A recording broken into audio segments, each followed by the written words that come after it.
Given the contrast between Fred Friendly and Dick Salant as news president, which man did you prefer having sort of at the helm between the two? Well, that's a very, very difficult question. They led in such totally different ways. Dick was certainly easier to talk to because Fred, as you know, could be obsessive and just so utterly focused on something. At the same time, he was a wonderful cheerleader. I mean, if he felt you were doing a good job, you top of the world, Ma. I mean, you really knew it and felt it with Fred. Dick was a little more laid back, a little more stoic in a certain way. Just as upbeat, just as positive, but not quite so demonstrably. And I can't answer that question. I think they were both. What was wonderful was working under both, because here you had two totally different personalities, really with the same, at least from my point of view, others may disagree about either man, but with that same sense of loyalty, which, I mean, downward loyalty and upward loyalty. Now, did Dick Salant ask you to do what became Morley Safer's Vietnam?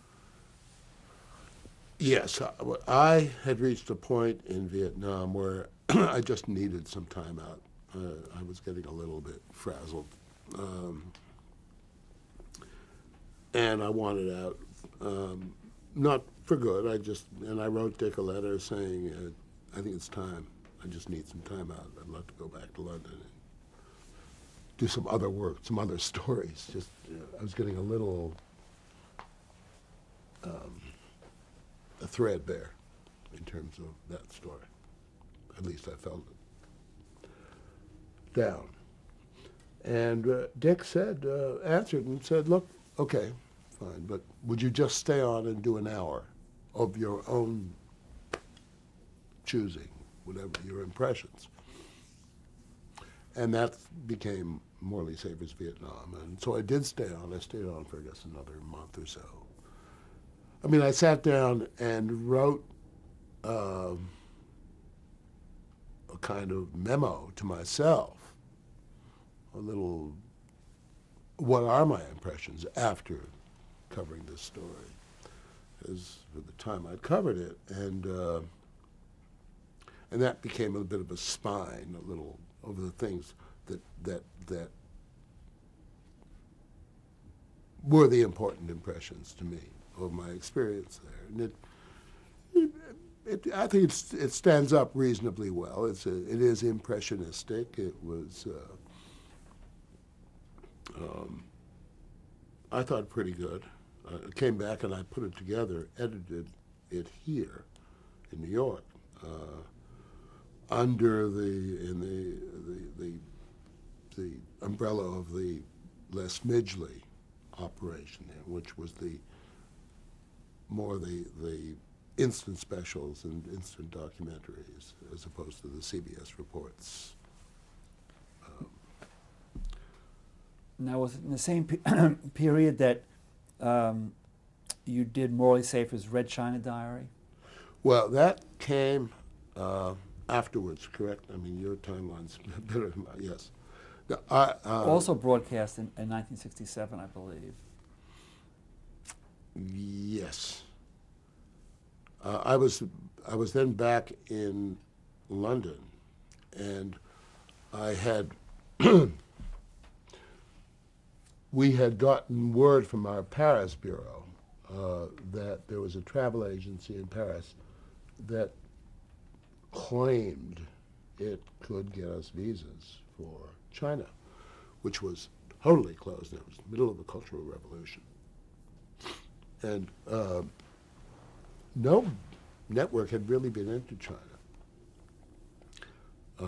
Really and truly, I mean, there had been documentaries made by various, French and I think maybe some Scandinavian filmmakers had gotten into China, but nothing by an American network.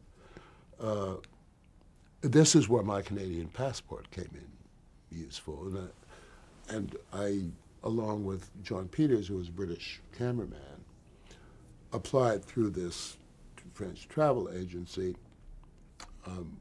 We went in under false flags. I confess to you, Johnny went as a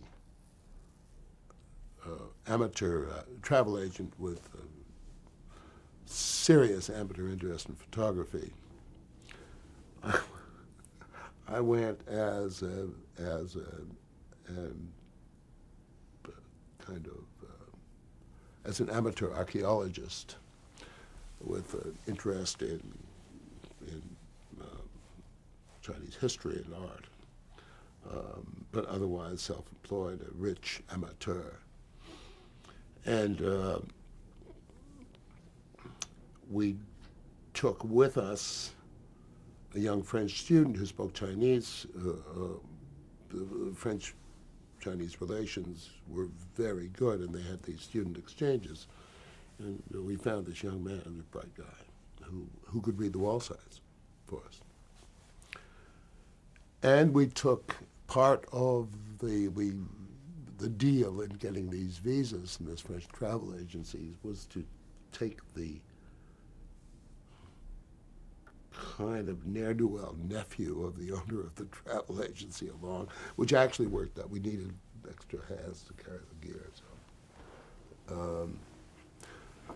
So we went in absolutely under false flags and did an hour called China Diary. We got to a fight with Salant. Now the original title was Morley Safer's China Diary, and Dick liked it, but he said, "We got to make it Red China Diary." I said, "Dick, why? Come on, we're all grown up. Aren't we over all that stuff?" No, believe me. So it was called the Red China Diary, and for a week or two, Dick couldn't look me in the eye. He felt a little, I don't know whether he was under pressure or simply felt that a way of avoiding pressure from America's to China policy and whatever. So it was Red China Diary. And it was thrilling working, under very tough conditions, because you keeping up this pretense of being someone other than who you are wasn't easy. I mean, as we were gone, we were there about 3 weeks or more, I think, in China, almost maybe near 4 weeks. No communication, of course, at all. China was very much a closed down society, and in the throes of that really brutal kind of Lord of the Flies society that was China had become, where the crazy 17-year-olds were creating policy for a country of near 1 billion people. But that was happening, and it was evident everywhere.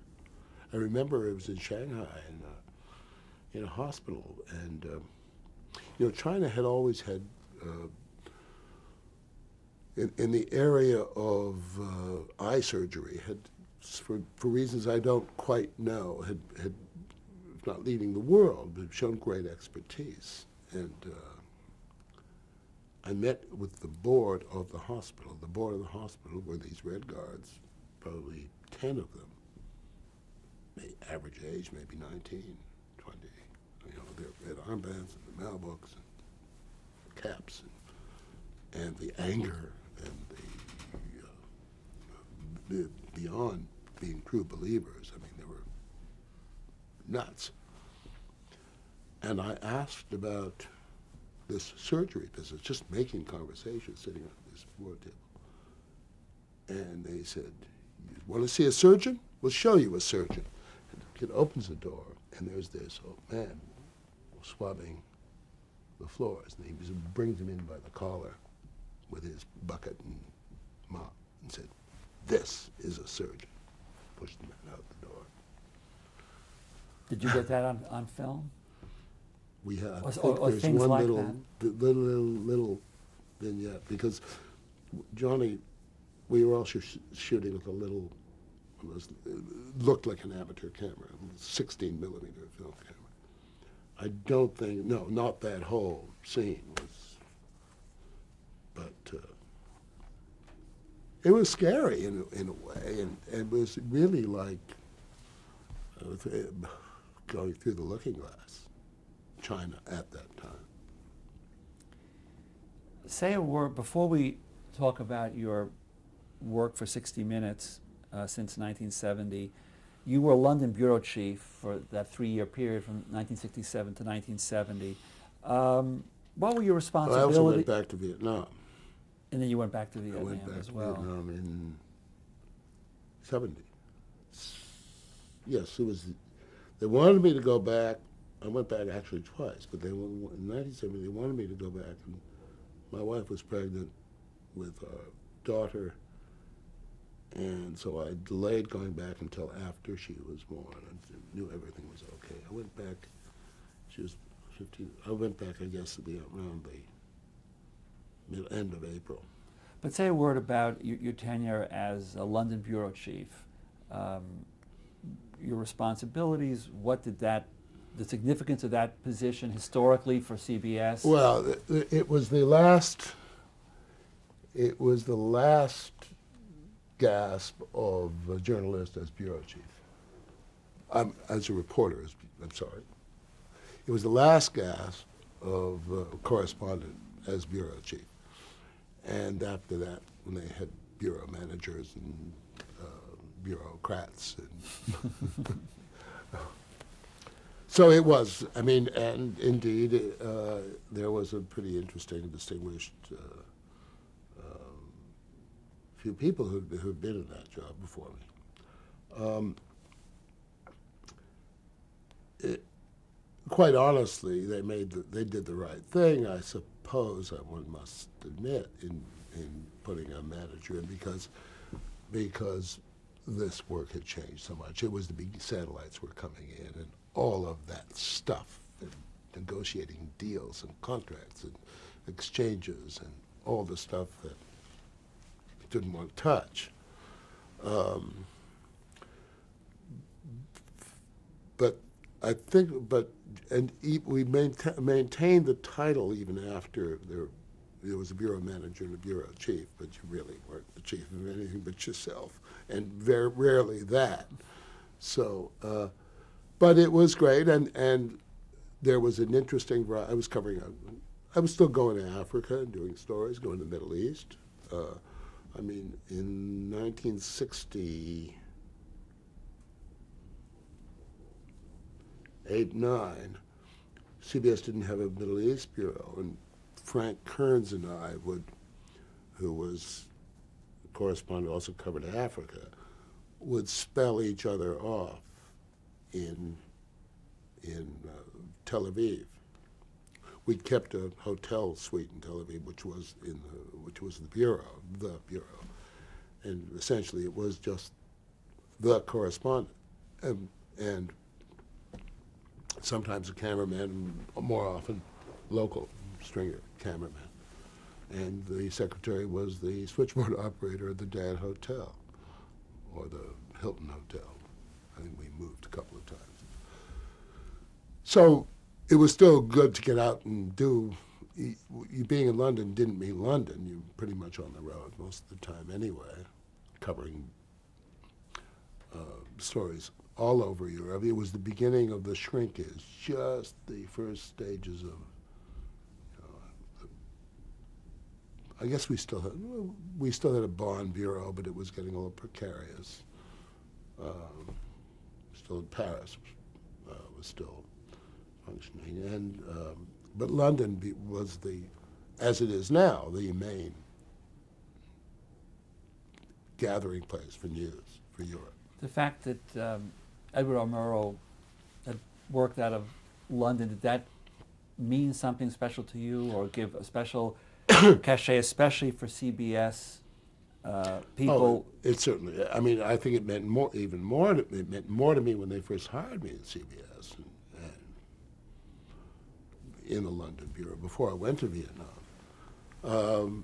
But yes, I mean there was still a cachet, and when you called somebody in British politics, for example, back in those days, representing CBS News in London, it resonated, and because of Murrow, as he was, and you dealing with the BBC, same thing. It had a certain resonance, and that I think probably has been lost simply because new generations of people have come along, certainly in politics and the BBC as well. Now, what were the circumstances that led to your joining 60 Minutes, and how did you feel about that transition? In 1970, am I right? Yes, right. 70. I came in end of 70. Just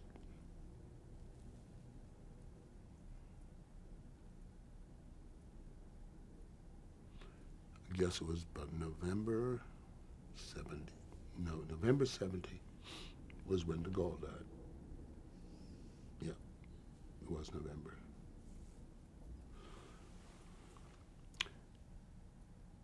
In 1970, Harry Reason, in 60 Minutes had started in 1968 with Mike Wallace and Harry Reasoner.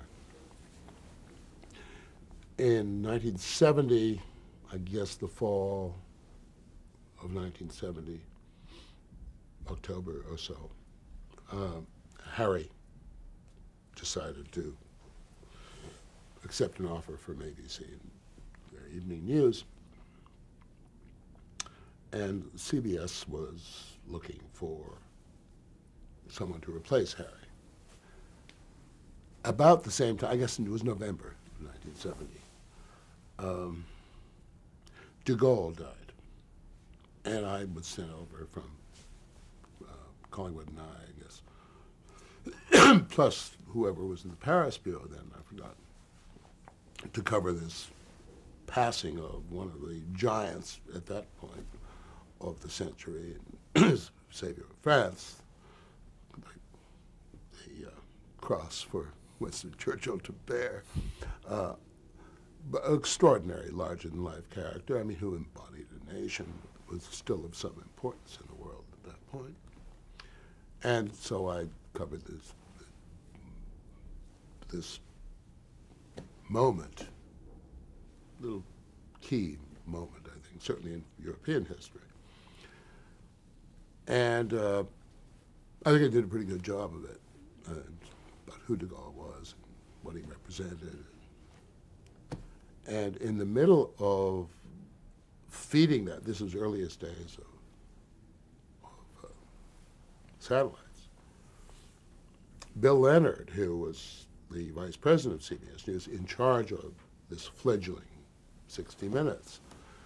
I remember I was ORTF, the French National Television Network, feeding this piece, another piece in. But the piece that had preceded it, Leonard had seen on the air, and I told that's what convinced him that I should be the guy, or at least a candidate to take Harry's job. And so I remember he called me. I was in the middle of feeding. I said, I can't talk to you. I just hung up the phone because I was in the middle of feeding this next piece. And afterwards I called him, and he said, how'd you like to come home and do 60 Minutes? Well, it was a new baby. We just moved in, had spent 4 months gutting and remodeling a house in London. We had moved in the day before I went to Paris to bury de Gaulle. And I said, maybe could I put this offer on hold for a year? And Leonard said, no, you got to tell me now. So I did. There was no way one could say no. First of all, any reporter doing this kind of work will tell you that you felt imprisoned by the minute and a half or 2.5 even, or 3-minute pieces that you did routinely. 3 minutes was a big deal. Well, here's a chance for 20 minutes where you really get your teeth in a story, where you can really have a chance to do a little writing, a little thinking, a little not working to such sharp deadlines. So, I mean, it was a heaven sent on the one hand. Personally, it caused a few practical problems, but there was no way I could say no. And of course, at that time, 60 Minutes was on every other week unless there was something more important to put in its place.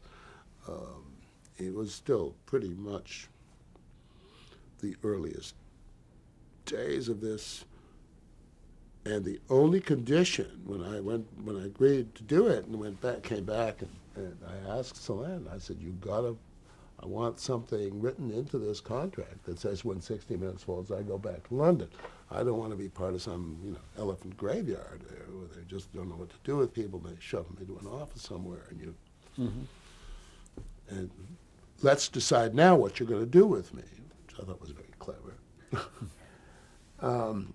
So we agreed to that because I don't think anyone, and I include Mike Wallace and Don Hewitt, really contemplated that, here 30-odd years later,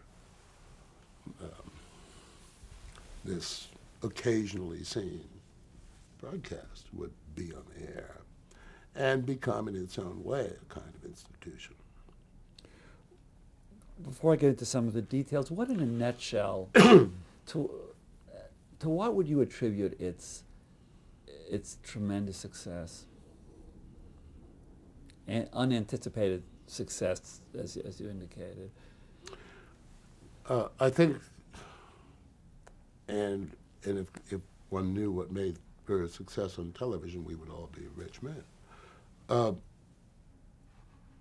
I think one of it was going the extra mile on a story, of polishing, the editing, checking the facts.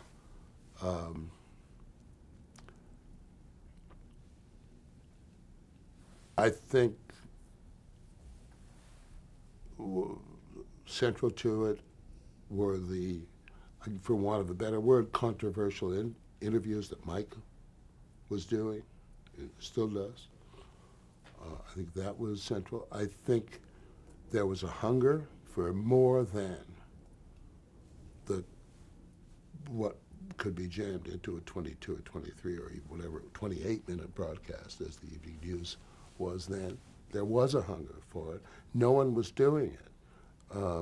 There were the hour documentaries, which had a certain lugubrious quality about them. Many of them did. That maybe had more information than people could happily sit still for.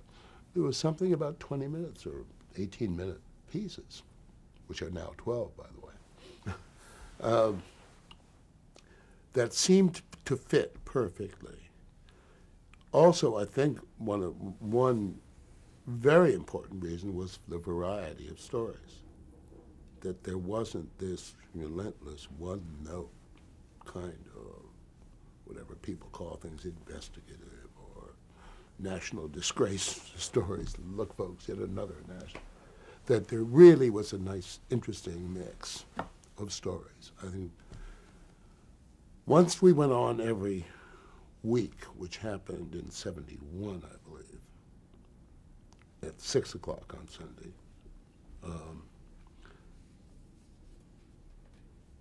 still being interrupted by everything that came down the pike, and particularly football. And sometimes we were on, sometimes we weren't. Sometimes we were only a half hour, and sometimes we were the full hour.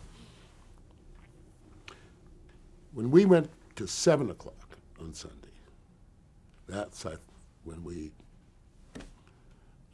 hit pay dirt as a broadcast. We weren't being interrupted by other things. The time seemed to be just right for an awful lot of people to watch this kind of program. I mean, the time and the day.